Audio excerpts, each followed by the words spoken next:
tardes a todos. A los que estéis aquí conectados con nosotros, muchísimas gracias por estar con nosotros. Yo soy Jordi Badía y pertenezco al equipo de Microbacterium. Y hoy estamos de estreno con una nueva idea que es este tema, estas entrevistas que vamos a hacer a investigadores. Los que ya nos conocéis más, sabréis que en Microbacterium una de nuestras misiones, como muchas otras cuentas de divulgación, es intentar acercaros la ciencia y pensamos que es interesante intentar acercar la ciencia de primera mano de aquellos que están trabajando día a día en generar conocimiento. A todos aquellos investigadores, sean predocs, sean postdocs, sean técnicos de laboratorio, incluso jefes de grupo, como al invitado que tenemos hoy con nosotros en este programa de estreno. Así que es mi placer presentaros al profesor Álvaro Martínez del Pozo. Así que antes de entrar a la entrevista os voy a presentar un poquito quién es nuestro invitado. Álvaro se licenció en Ciencias Químicas en 1981 por la Universidad Complutense de Madrid y en 1986 obtuvo su doctorado en Ciencias Químicas también por la misma universidad, tras lo cual hizo una estancia postdoctoral en la en la Universidad de Rockefeller, si no estoy errado, en Nueva York, durante un par de años, y tras los cuales obtuvo una posición como profesor titular en la Universidad Complutense de Madrid. Después ha hecho otras estancias, por ejemplo, en la Northeastern University de Boston y también en la Universidad de Kioto. Y en 2009 obtuvo la cátedra en la Facultad de Química de la Universidad Complutense de Madrid.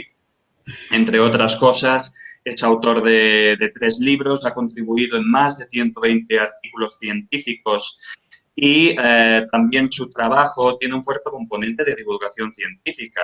Entre otras cosas, obviamente impartiendo clases y seminarios, es el responsable o fue responsable de la web de divulgación de la Sociedad Española de Bioquímica y Biología Molecular y también ha participado en numerosas actividades asociadas como por ejemplo, a la divulgación, como por ejemplo ha participado en el programa de Radio Nacional de la Radio Nacional Española a hombros de gigantes. Así que, Álvaro, es un placer para nosotros que estés con nosotros, que estés hoy en esta entrevista. Bueno, pues muchas gracias a vosotros por haberme invitado y además yo no sabía que era el estreno. Así que... Bueno, bueno, muchas gracias, lo dicho. No, a ti por estar con nosotros. Y sí, bueno, hemos pensado que sería bonito estrenarnos con una figura tan importante. Entonces, ya para entrar un poquito en materia, durante toda su trayectoria profesional, Álvaro ha estado centrándose en el área de la estructura y la función de las proteínas, ¿vale? Y antes de que entremos más en materia y para generar un poquito el contexto, porque al final cuando hablamos de proteínas a veces me ha pasado que lo primero que se nos ocurre es típico proteína de la carne animal o proteínas del músculo, pero quisiéramos saber un poco de la mano de un profesional, ¿qué es para ti el concepto de proteína? Bueno, es un poquito difícil de explicar en 2 palabras. Todo el mundo sabe la historia del DNA, todo el mundo sabe que el ADN es donde está la información encriptada. Y hay toda una serie de mecanismos en los que ahora no vamos a detallar, según los cuales esa información encriptada podría ser el disco duro de una célula, igual que el disco duro de un ordenador. Pero necesitamos un software, estamos simplificando mucho. El software son las proteínas. Las proteínas son las que interpretan esa información, la ejecutan, son los programas que hacen que la célula esté viva, utilizando esa información. Y está formada, son cadenas, largas cadenas de aminoácidos, que los aminoácidos no son sino moléculas muy simples, pero que tienen pequeñas diferencias entre ellos. Entonces, todas estas pequeñas diferencias hacen que estas largas cadenas se puedan enrollar, se puedan agrupar formando, no es una buena analogía del todo, pero como si fuese una bola de lana de estas de tejer. De tal manera que esa bola de lana, esa boloncio, es un boloncio, la mayor parte de las proteínas, tiene propiedades químicas que son más que la suma de las partes. Es decir, no es solo la suma de las propiedades individuales de los aminoácidos, de los componentes que forman este polímero, sino que al estar juntos en una posición concreta, pues ejecutan infinidad de funciones.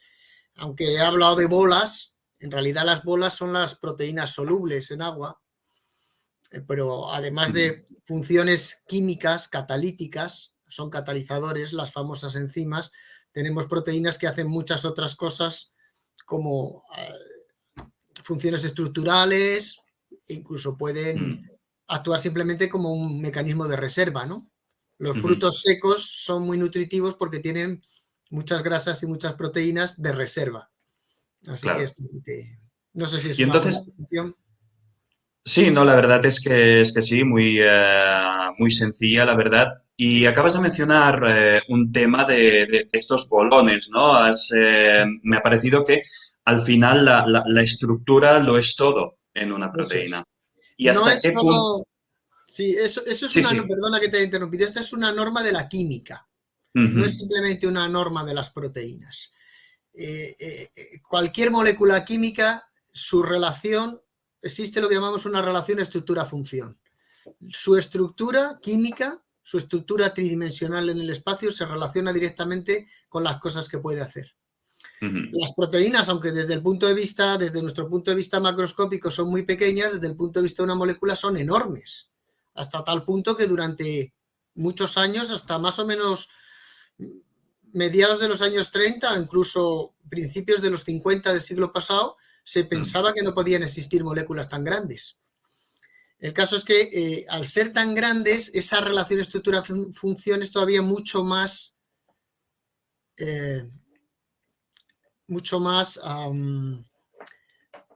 no me sale ahora la palabra, eh, está mucho más marcada, es mucho más intrínseca a la propiedad de la propia proteína. ¿De Ujú, acuerdo? Y además todas las moléculas tienen flexibilidad conformacional, los enlaces no están quietos, vibran y giran, pero esto al ser infinidad, miles de átomos, miles de enlaces, hace que esa plasticidad sea todavía una propiedad mucho más importante porque las moléculas de proteínas se adaptan. Estas bolas de las que hablábamos son bolas blanditas, no son bolas duras, no son como una bola, no es como una canica, sería más bien como pelotas de goma o incluso de gelatina. ujú. Se pueden adaptar. Claro. Imagino que dependerá del medio, del estado de la célula en el que se encuentre. Bueno, las proteínas en general se pliegan en medios acuosos, aunque hay Ujú, un montón de excepciones y luego a lo mejor hablamos de eso. ujú. Entonces, las proteínas, la estructura canónica que suele adoptar cada una suele ser en agua en general. Otra cosa es la cantidad de proteína que se produce según el estado de la célula. Ahí es donde entra la regulación celular. Una cosa que llama mucho la atención cuando uno empieza a interesarse por estos temas es que todas las células de un mismo individuo tienen el mismo DNA, la misma Mm, información, pero todas las células distintas, porque un ser vivo tiene que ser un organismo que se adapta continuamente al medio que está cambiando continuamente y son las proteínas también las que consiguen esa adaptación. Y las claro, propias proteínas regulan que aumente o baje la cantidad de las que son clave en cada momento.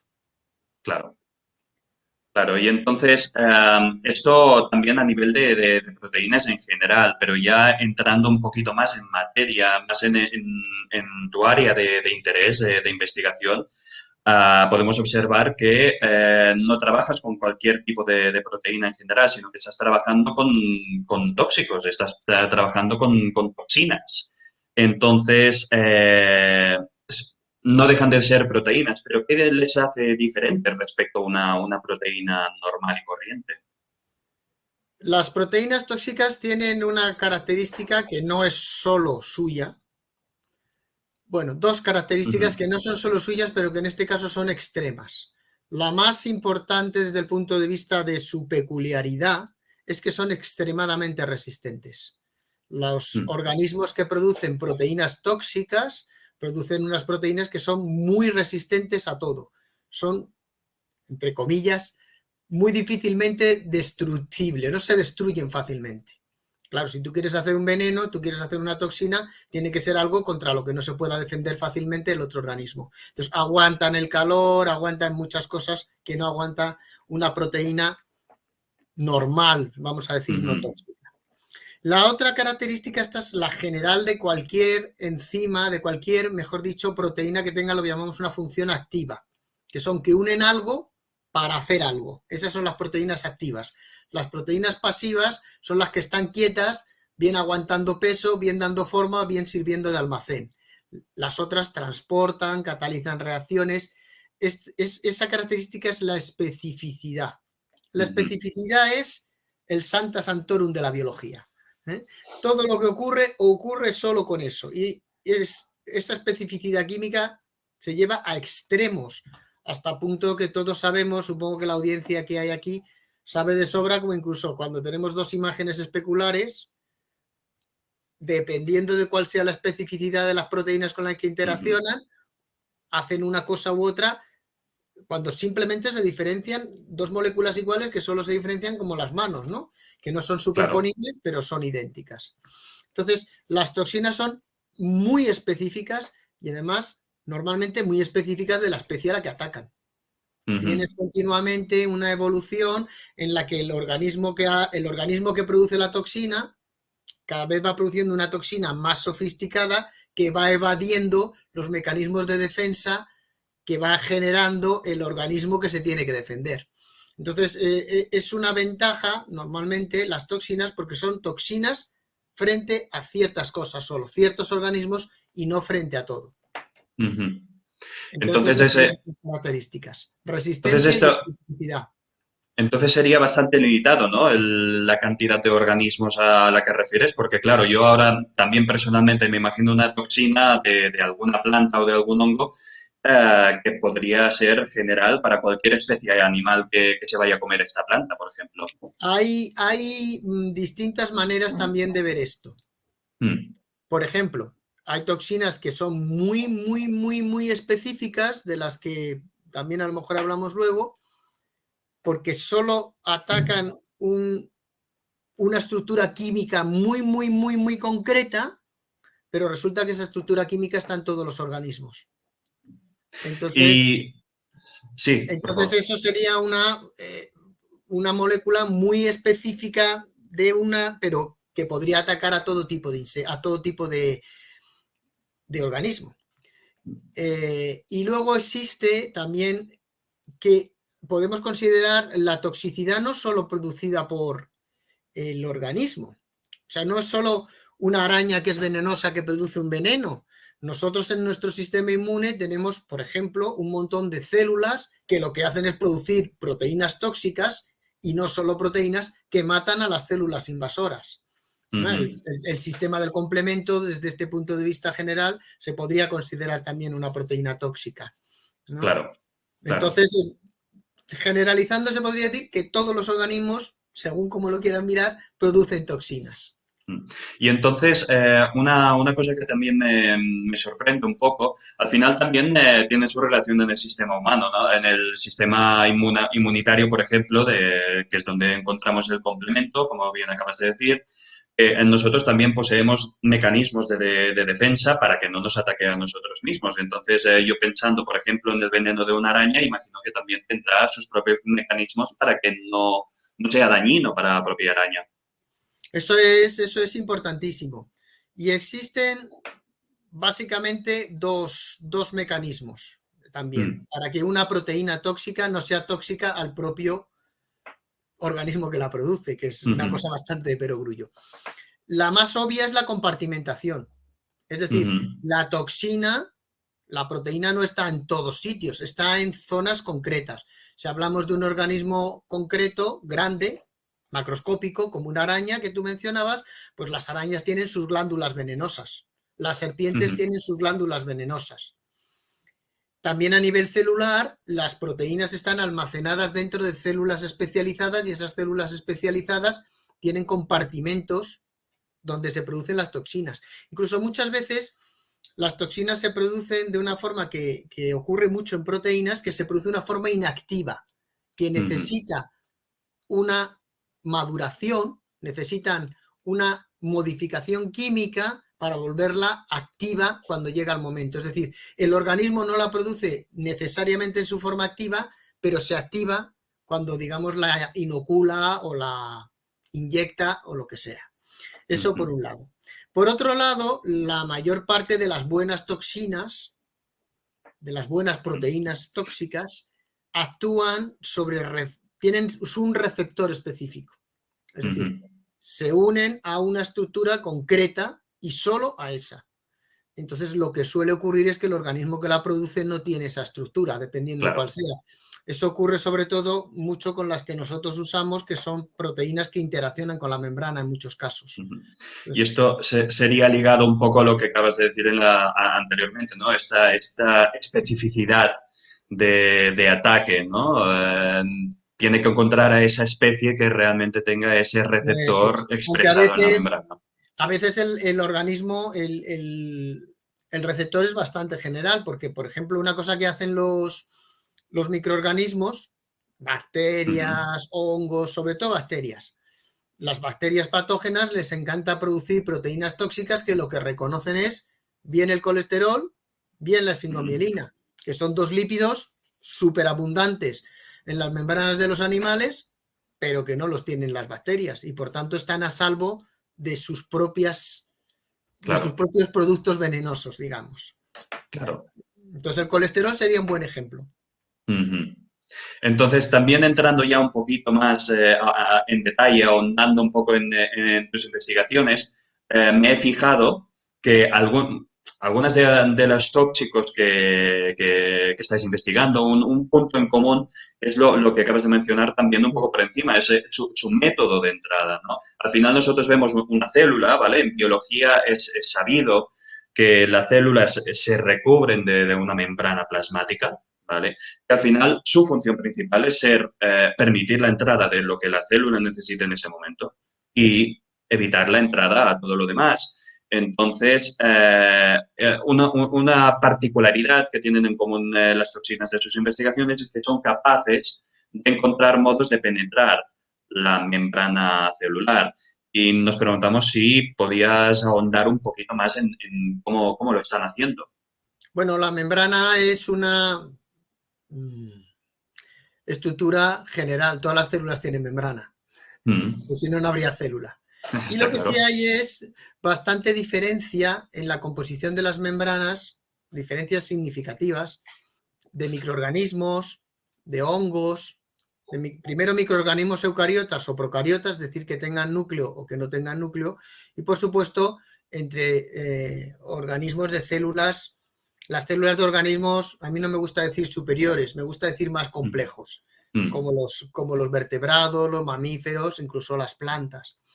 Entonces esas membranas no son iguales y las toxinas son capaces de reconocer elementos en la membrana, bien proteínas, receptores proteicos, como los que reciben a las hormonas y los neurotransmisores, pues proteínas que están en la membrana para recibir señales e interaccionar con el medio ambiente, o en muchos casos, en los casos de las toxinas especialmente, los propios lípidos.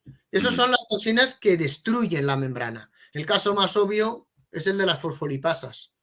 Las fosfolipasas son unas proteínas importantísimas en el metabolismo normal de los lípidos de cualquier organismo, pero los venenos suelen ser ricos en fosfolipasas porque destruyen las membranas de las células de los organismos que ataca el organismo venenoso que sea. Eso por un lado. Pero luego hay otras toxinas cuya diana está en el interior de la célula. Por ejemplo, seguro que la mayor parte de la gente que nos está escuchando ha visto Breaking Bad. Y Breaking Bad, sin hacer spoiler, a lo largo de la serie en varias ocasiones sale una proteína que es la ricina.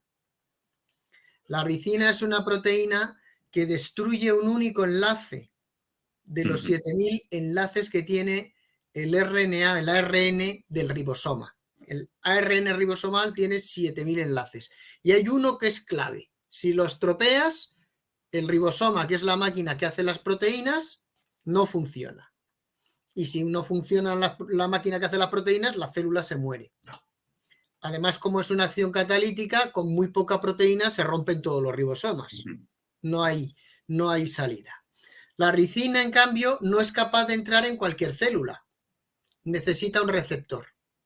Y de hecho, la ricina tiene dos subunidades, que quiere decir que está formada por dos boloncios. En vez de por uno, por dos. Uno es el que rompe el ribosoma y otro el que reconoce el receptor y hace que entre. Una vez que entra en la célula, cualquier célula está perdida. Va a morir porque esa estructura clave del ribosoma está en todos los ribosomas conocidos, en todos. ¿Y este efecto es más o menos rápido? El catalítico sí, la entrada no creo que tanto, pero vamos, estamos hablando de, si te has tomado ricina de verdad, estamos hablando probablemente de minutos. De minutos, bueno. Yo Sí, creo que es bastante rápido. de minutos o de horas. De hecho, es una de las toxinas que se consideran como más aptas para una guerra biológica. Y hay, bueno, todo estudios supuestamente secretos, me figuro, que están viendo pues, lograr antídotos contra este tipo de acción. Y nosotros, de hecho, trabajamos con una muy parecida, muy parecida, que lo que hace es que no tiene la subunidad de reconocimiento. Entonces es mucho menos específica. Y entran las células un poquito como empujando por Pues, acumulación. Hay que pero tener... digo, esperemos que no sea para fines tan dramáticos. Sí, una vez que entra es igual de eficaz o más que la otra, pero no entra tan fácilmente.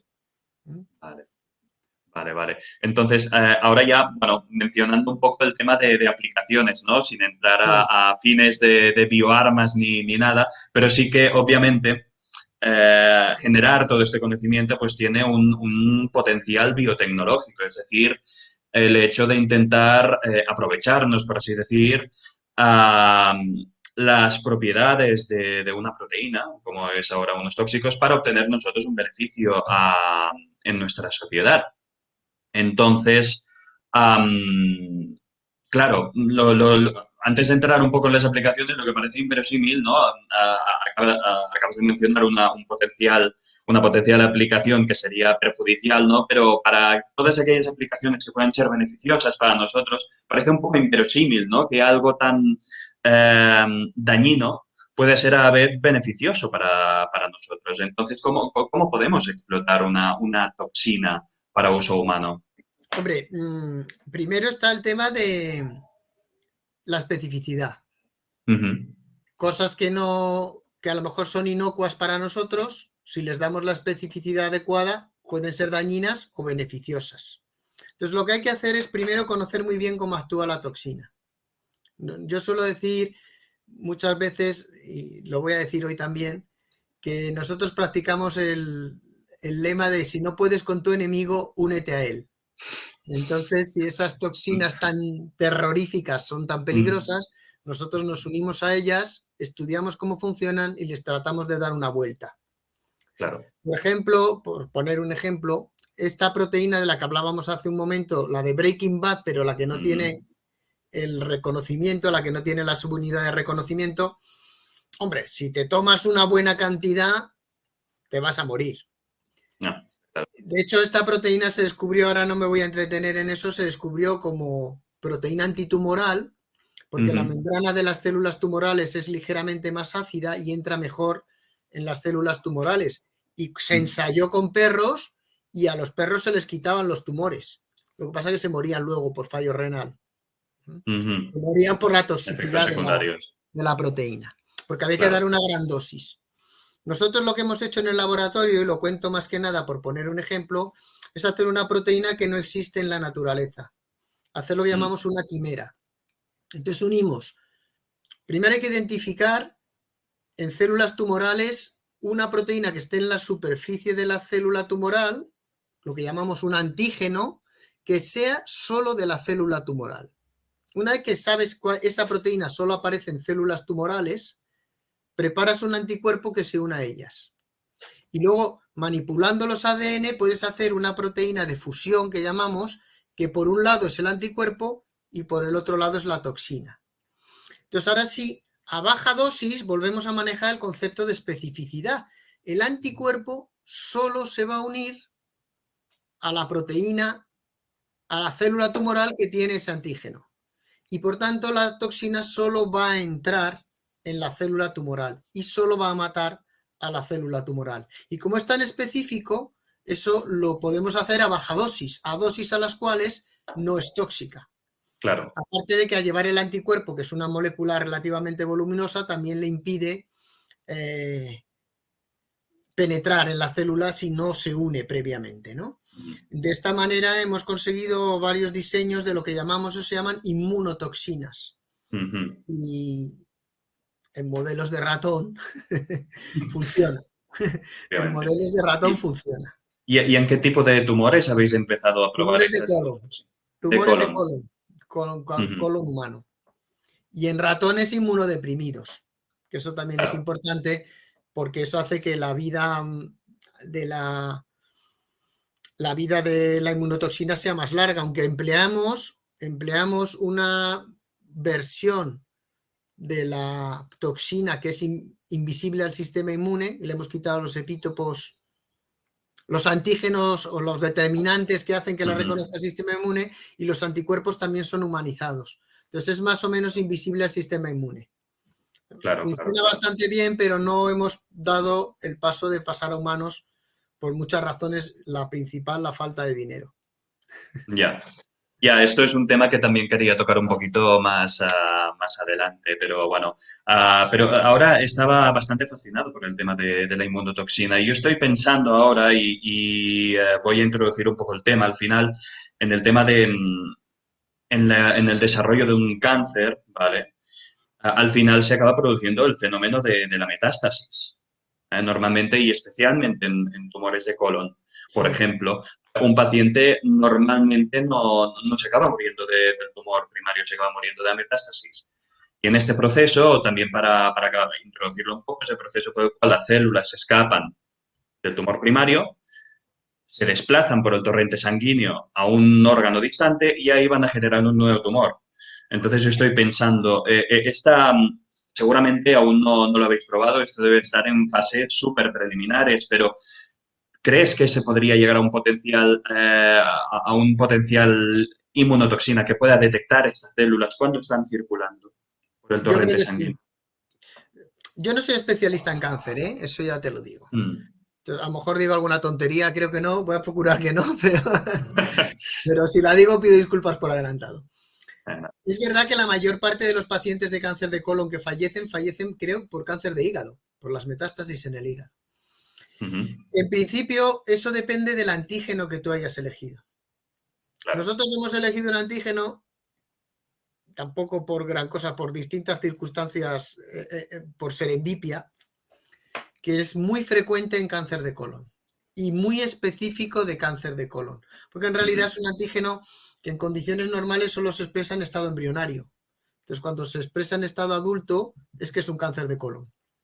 Claro. Entonces, creo que podría funcionar muy bien. De hecho, ya hay muchos anticuerpos, porque el propio anticuerpo, si te marca una célula tumoral, te la mata. Ujú. Acaba muriendo, el sistema inmune la elimina. Y ya hay muchos anticuerpos comerciales que se les da a la gente, pero siempre son tumores, vamos a llamarlos líquidos, Ujú. linfomas, la leucemia, cosas Sí, de ese estilo. Supongo que también valdría para las metástasis. claro. Nosotros estamos utilizando esto frente a un tumor sólido, donde Ujú. un anticuerpo es demasiado grande y no puede penetrar. Y nos ha funcionado, ya te digo, con ratones. Así que yo pienso que si nos pusiésemos, que de momento no lo tenemos pensado, a mí porque estamos bastante atrás en la Ujú. investigación, yo creo que funcionaría muy bien para prevenir las metástasis, sí, creo Claro. que sí. Y hay posibles alternativas de generar toxinas que no sean, que no lleven una carga tan grande como es bueno, un anticuerpo? Lo digo porque, por ejemplo, en tumores cerebrales, al final tenemos lo que sería la barrera hematoencefálica, ¿no? Que esta es súper restrictiva en lo que puede entrar o no al cerebro y solo pueden pasar moléculas extremadamente pequeñas. Claro, un anticuerpo tan voluminoso no va a entrar nunca al cerebro. Nosotros de hecho no utilizamos el anticuerpo, utilizamos solo la parte que reconoce lo que llaman los Vale. fragmentos SCFV, esos. Solo Ujú. utilizamos la parte que reconoce el antígeno. La otra parte ya no la utilizamos por lo que tú dices, porque además hace que se elimine mucho antes del Claro. torrente circulatorio. Aún así, no creo que pasase la barrera hematoencefálica.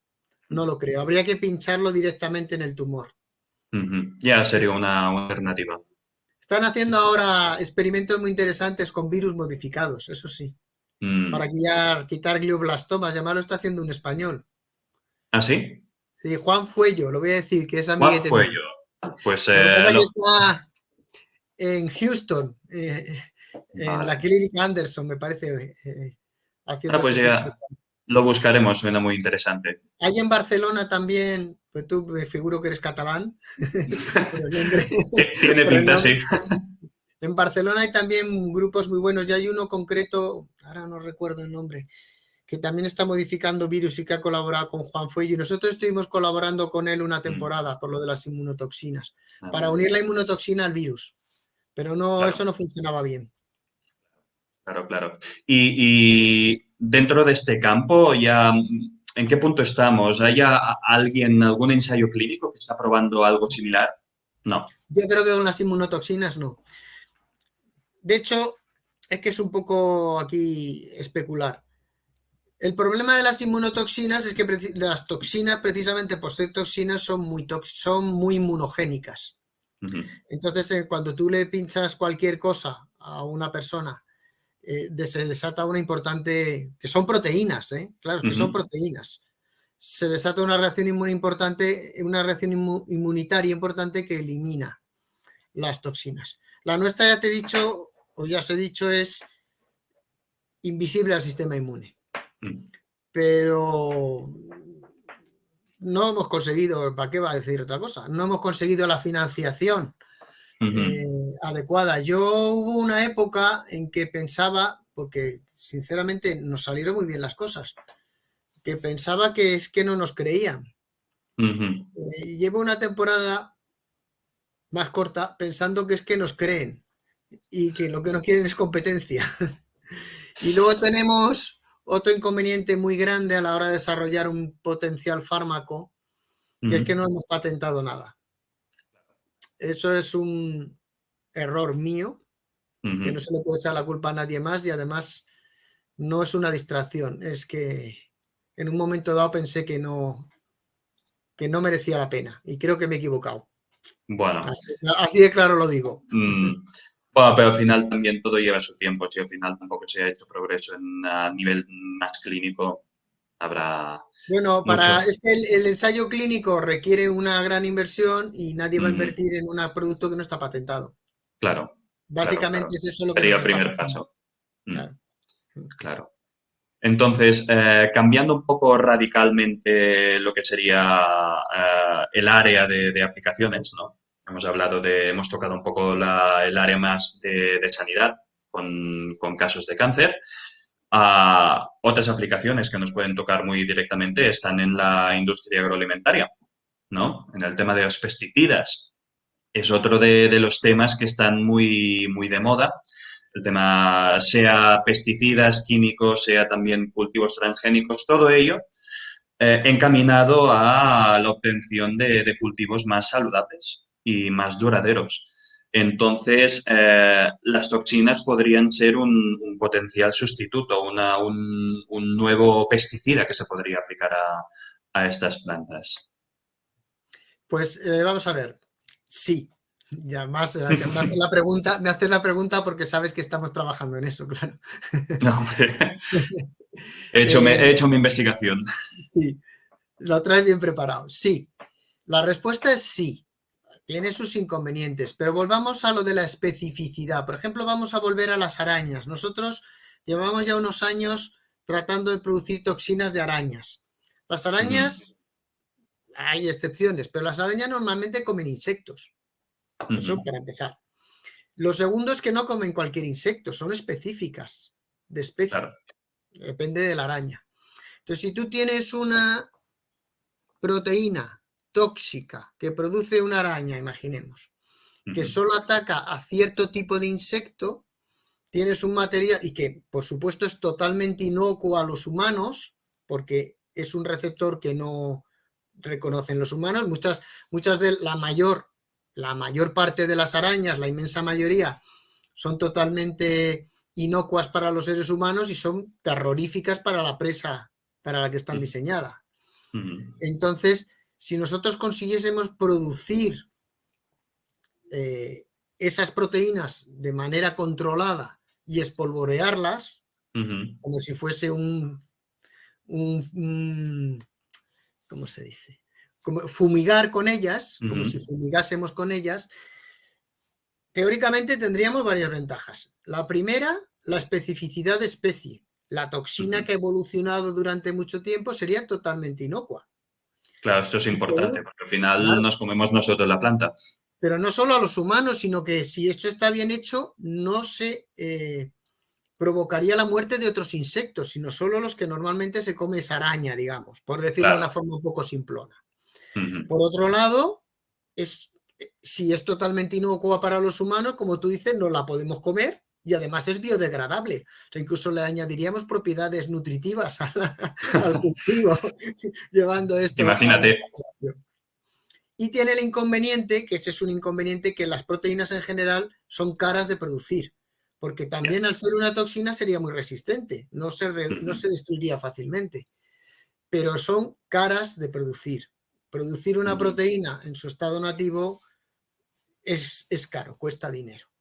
Por eso lo que están haciendo algunos grupos, nosotros no, lo consideramos en su momento, pero de momento no lo hemos hecho, es utilizar virus específicos de insectos. Es decir, en vez de los famosos baculovirus, que Sí. son virus que atacan solo a ciertos insectos. Y eso sí que son totalmente específicos. Cada virus ataca al insecto concreto. Entonces, como esos virus son un virus y tienen un genoma pequeño, se puede manipular el genoma e insertarle en su genoma la toxina que tú quieras. Por ejemplo, claro, la toxina esa nuestra, que una vez que entra en la célula, mata cualquier célula porque destruye el ribosoma. Eso, claro, cualquier célula. Lo que no entra en cualquier célula, pero si entra, pues tú coges un baculovirus que solo ataca al escarabajo de la patata, es un decir, que los hay, le modificas el genoma, le metes la proteína que tú quieres y lo sueltas. Claro. Polvoreas claro, ahora, fumigas con el virus. Un baculovirus a un ser humano no le hace nada. Y el pobre escarabajo de la patata lo masacras. Y también en tema de precio, obviamente, producir un genoma es mucho más barato. Cultivar un virus de esos es baratísimo, además no tiene peligro, porque es un virus que no ataca a los humanos ni lo va a atacar nunca, no es como el coronavirus este que viene de un murciélago, ¿no? Crucemos dedos, ¿no? Eso es, la diferencia evolutiva es demasiado grande. Claro. Ahí tenemos, el coronavirus es un buen ejemplo de cómo puede evolucionar frente a la presa que hemos sido nosotros en este caso. Totalmente. Yo creo que como cualquier otra enfermedad, que al final toda enfermedad tiene su punto de evolución, incluso el cáncer podríamos decir que tiene su punto de evolución. Pero obviamente tiene alguna limitación también el hecho de usar baculovirus. Pues sinceramente no lo sé. Yo creo que seguro que sí. Para empezar, no todos los baculovirus se conocen con suficiente detalle, no todos son manipulables, no sé hasta qué punto todos se pueden cultivar en el laboratorio, porque para cultivar un virus necesitas células de insecto, claro, porque es un virus de insecto, etcétera, etcétera. Pero no te puedo contestar con suficiente rigor. Lo que yo sí creo que sería bastante más barato y más específico, o sea, creo que sería incluso mejor. ¿Y en qué punto nos encontramos en el tema de su uso como pesticidas o, bueno, como sustitutivo de los que ya tenemos actualmente? Pues es bastante mejor de lo que pueda parecer, porque la gente normal no lo sabe, pero algunos de los pesticidas, como tú dices, son en realidad extractos de hongos que llamamos entomopatógenos, es decir, hongos que atacan a los insectos. Vale. y los matan. Entonces, muchos de estos productos que se espolvorean, que se están utilizando comercialmente y se venden, son simplemente micelio de hongos microscópicos que se ha crecido, se ha hecho un polvo y ese polvo se echa. Entonces, el paso siguiente, que es el que estamos tratando de dar nosotros, es, en vez de echarle todo el hongo al mogollón, purificar la proteína concreta que produce ese efecto, estudiarla y echar solo la proteína. Claro, Que sería claro, más claro. saludable, más específico, más eficaz y probablemente también más caro, eso seguro. Mm, Pero no, no está el claro. incremento de precio tendría un beneficio en el sentido de que sería, pues eso, más limpio en todos los Sí, sentidos. sí, sí, sí. Totalmente. Y entonces, ya yendo para ir acabando un poco la entrevista, y también has ido mencionando un par o tres veces el principal problema de que todo esto pueda progresar a algo que ya podemos palpar, ¿no? En la sociedad, que es el dinero que se pueda invertir en estas investigaciones. Al final, en las últimas décadas, el sector biotecnológico ha ido experimentando un notable crecimiento, incluso aquí en España. Y las investigaciones de tu grupo, aparentemente, con lo que nos has estado contando, pues abren nuevos horizontes para aplicaciones que pueden ser muy beneficiosas. Pero en este tema, si nos pudieses comentar un poco cuáles son las mayores dificultades que tu grupo está cruzando ahora mismo eh, para progresar en las investigaciones y llevarlo ya a un terreno más industrial. Bueno, vamos por partes. Yo, sinceramente hablando, lo voy a decir, nunca he estado muy interesado en esto que llaman la transferencia. Vale. Yo mi propósito como científico no es llevar un descubrimiento a la comercialización. No es mi propósito principal. Por supuesto que no me niego a ello. Y eso hace efectivamente que hayamos entrado en algunos callejones sin salida por mi culpa. Porque yo creo que una sociedad como la nuestra, que generalmente todo el mundo tiene sus necesidades básicas satisfechas, hay muy poca gente en España o en Europa que pase hambre, hay, pero muy poca. En comparación con otros países, me refiero, claro. Claro. Es una calidad de vida, sería calidad de vida invertir, igual que se invierte en literatura, en arte, en música, invertir en ciencia. Es una actividad humana principal, satisfacer nuestra curiosidad y generar conocimiento. Y por otra parte, las cosas que más rendimiento económico han dado han sido las que no iban dirigidas, las que se han descubierto porque había un señor allí investigando y se ha encontrado con una cosa que ha resultado que a otro que tenía un poco más de vista le ha parecido que aquello se podía aplicar. Entonces yo un poco diferencio entre el científico y el que lo va a aplicar. A veces es el mismo, a veces no. Eso por un lado. Luego, por otro lado, España es un país que no da importancia a sus científicos. Lo En siento eso decir. estamos de acuerdo. Aquí lo que se da importancia es a los futbolistas. Mm. Entonces, es muy complicado. Aquí llega y la federación, porque tiene deudas espantosas, un equipo de primera, le obliga a bajar a segunda y se montan manifestaciones por la calle. Y aquí, a pesar de que ya con lo del coronavirus ha quedado, yo creo, claro que si no hubiese científicos no habríamos salido de esta, que todavía no hemos salido, pero parece que vamos en el sentido correcto, en la dirección correcta. A pesar de eso, aquí siguen recortando, recortando, recortando, nunca habla nadie de ciencia, a todo el mundo le importa 3 puñetas la ciencia. Esa es la cruda realidad. Aunque todo el mundo si le pregunta dice, ¿qué te parece la ciencia? Oh, la ciencia lo más. Pero no he visto manifestaciones de seguidores de científicos para que les den financiación, ¿verdad? Como pasa con el fútbol. Y de hecho somos uno de los países de Europa, si no el que menos, uno desde luego de los que menos invierte en ciencia. Eso está claro. Como además trabajamos en la universidad, no podemos competir, porque yo doy del orden de 180 horas de clase al año, que me tengo que Ujú. preparar, interaccionar con los alumnos, corregir exámenes, y no me puedes exigir que tenga que producir ciencia igual que una persona que está en el CENIO y solo hace Ujú. eso. Yo le Claro. dedico a la ciencia, en el mejor de los casos, el 60% de mi tiempo. Cada vez menos porque cada vez tengo que dedicarle más a bobadas burocráticas. Mm. Entonces, todo eso se va juntando y va machacando poco a poco a los científicos. Y llega un momento en que es muy difícil mantener el tipo, digamos. Ujú. Nosotros no nos hemos rendido, pero es muy difícil, muy difícil. Sí, sí, sí, sí. Lo Y, entiendo. y bueno, sí, claro que lo entiendes porque tú Mm. también te dedicas a esto y además eres más Ahí joven. estamos. Yo ya estoy Ah, de salida, por suerte, desde este punto de vista, solo desde este punto de vista, por suerte para mí, yo ya casi estoy de salida. ujú. Pero los que tenéis todavía unos cuantos años por delante, el panorama no es bueno. No es No, no. bueno. Pero de todos modos, ¿crees que hay algo que podemos hacer nosotros como comunidad científica para mejorar esta situación? Pues yo creo que hay una cosa que podríamos hacer y no vamos a hacer, que es ser un poquito más solidarios entre nosotros. Mm. Tú has oído hablar seguro del efecto Mateo, ¿verdad? Sí, sí. Para los que no han oído hablar Pero de él, exacto. en el Evangelio, dos veces, en el Mm. Evangelio de San Mateo, dos veces, no una, Jesucristo dice que al que tiene, todo se le dará. Y al que no tiene, incluso eso poco que tiene, se le quitará. Y yo digo que Mm. así se lleva la política científica en España, Mm.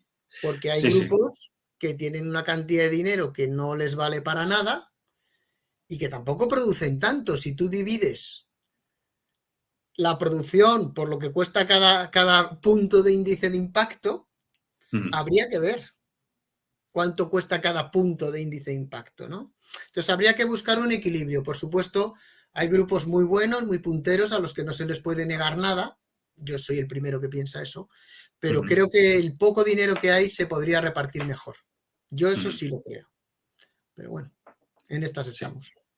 Sí, yo creo que es una parte bastante difícil, ¿no? Porque al final también se busca mucho la aplicabilidad Claro, ese de es otro sacar el problema. potencial. Cuando tú rellenas un proyecto de investigación que yo me presento a generación del conocimiento, siempre cuando llega ese apartado que dice, ¿esto para qué vale? No lo Mm. dicen así. A mí siempre me dan ganas de decir, ¿y a mí qué más me da? Pero claro, si pones eso en un proyecto, no te dan ni la hora. Oh, pero al final también es que decir que para qué va, para qué puede funcionar, es como, de hecho me he fijado que lo has comentado, hay los científicos que van a buscar el conocimiento y hay aquellos que están ahí atentos de sacar la Bueno, aplicabilidad. eh, Cualquier cosa que se saca puede tener una aplicación si hay por alguien después que supuesto. pueda usarlo. Al final todos Francis, contribuimos. Francis Mojica Ujú, exacto.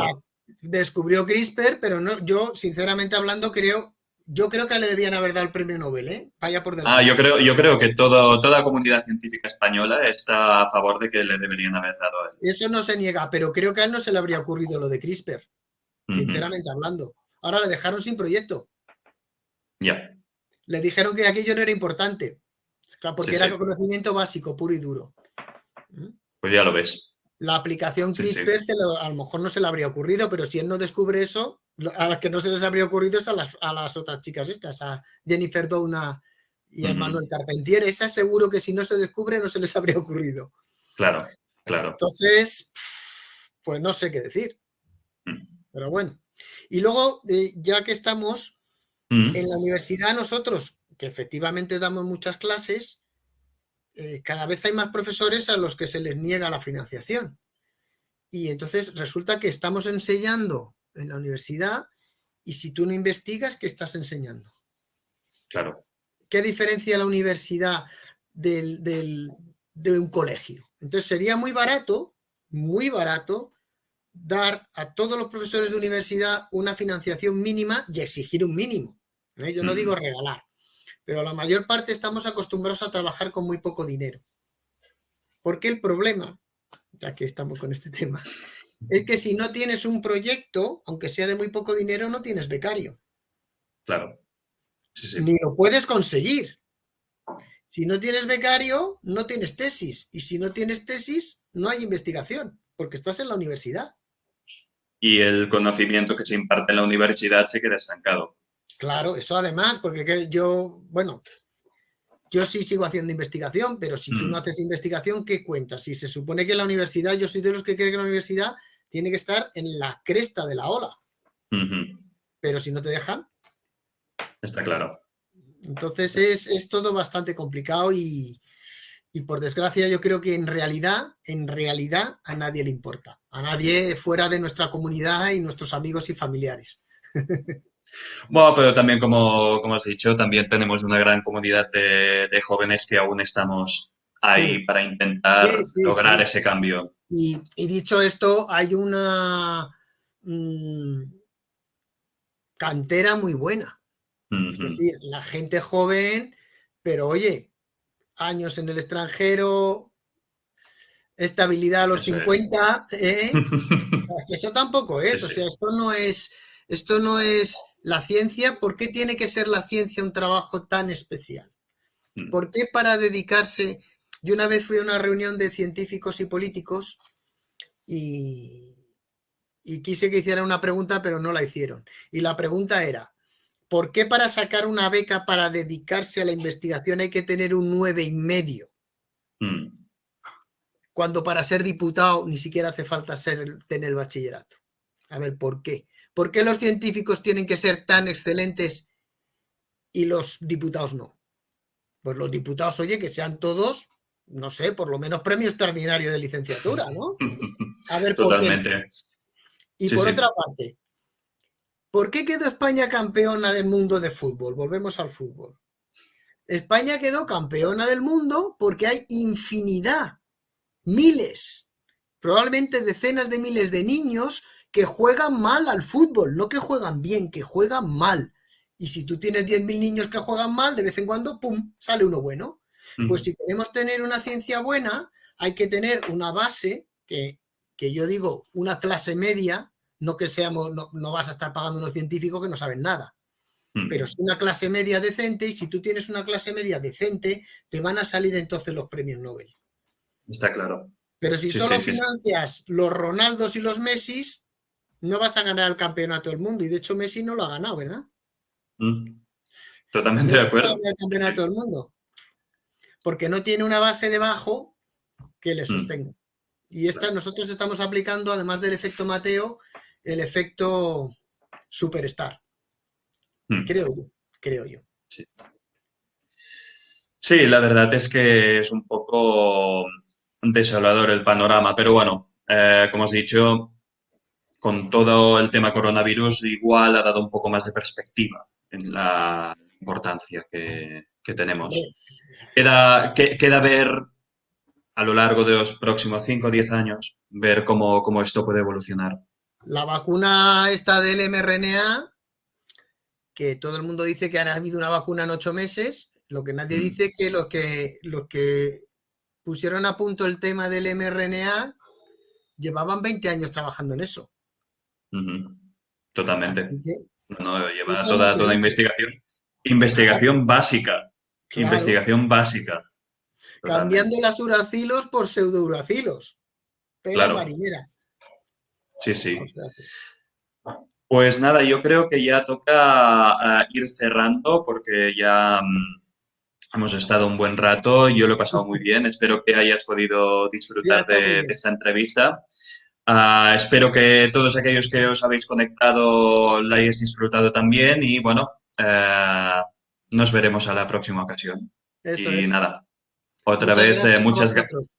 Muchas muchísimas gracias a gracias a vosotros. ti por colaborar. No, ha sido un placer y muchas gracias a vosotros. Me Estamos despido ya, encantados. ¿no? Me Sí, despido. sí, que Hasta vaya muy luego. bien. Muchas Adiós. gracias a Rodrigo también que me estará oyendo. Sí, Hasta ahí luego. está, entre bambalinas.